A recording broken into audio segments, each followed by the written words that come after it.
This is Judy Bloom coming to you from my garden in Key West. Thank you so much for inviting me to join you.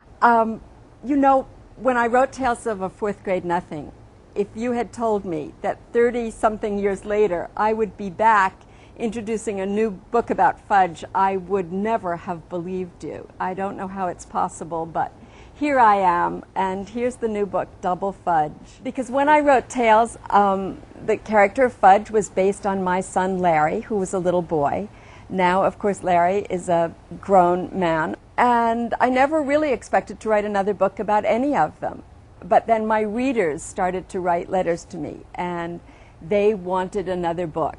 Well, it was 1980, and then one morning I was standing in the shower, covered with soap, shampoo dripping down, stinging my eyes, and out of nowhere an idea popped into my head.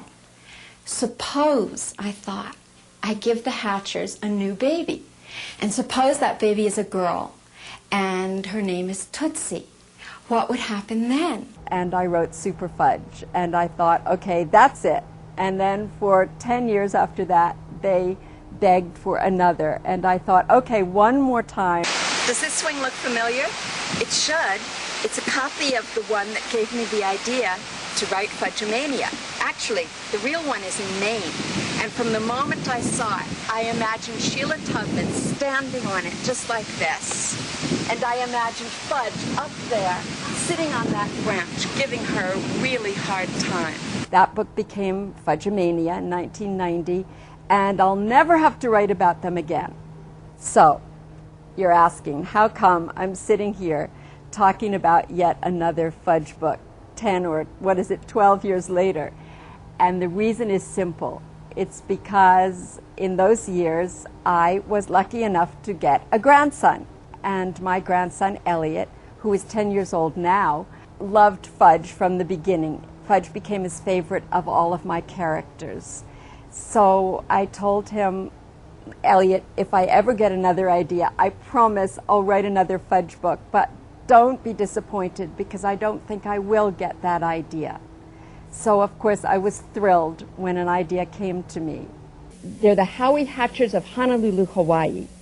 And oh, wait till you meet these Hatchers. They are totally off the wall. Like Peter says to Fudge, you're off the wall. When I'm writing a book, I have a basic idea. So I knew that Fudge was going to be obsessed by money, that his family was going to be thoroughly embarrassed by this obsession, particularly his older brother Peter, who was always embarrassed by Fudge anyway. I thought when September 11th happened and right after it, I thought I would never finish the book. I would never write another book. Nothing seemed to matter to me. I mean, you all understand that. We all felt the same way.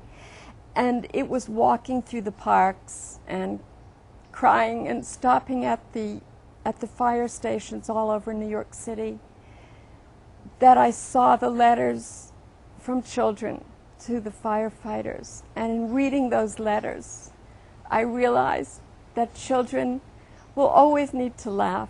Children will always need new stories. And I think it was because of them that I was able to get back to work on the book and able to let go and laugh again, find humor in the world, which is what we always have to do. Thank you so much.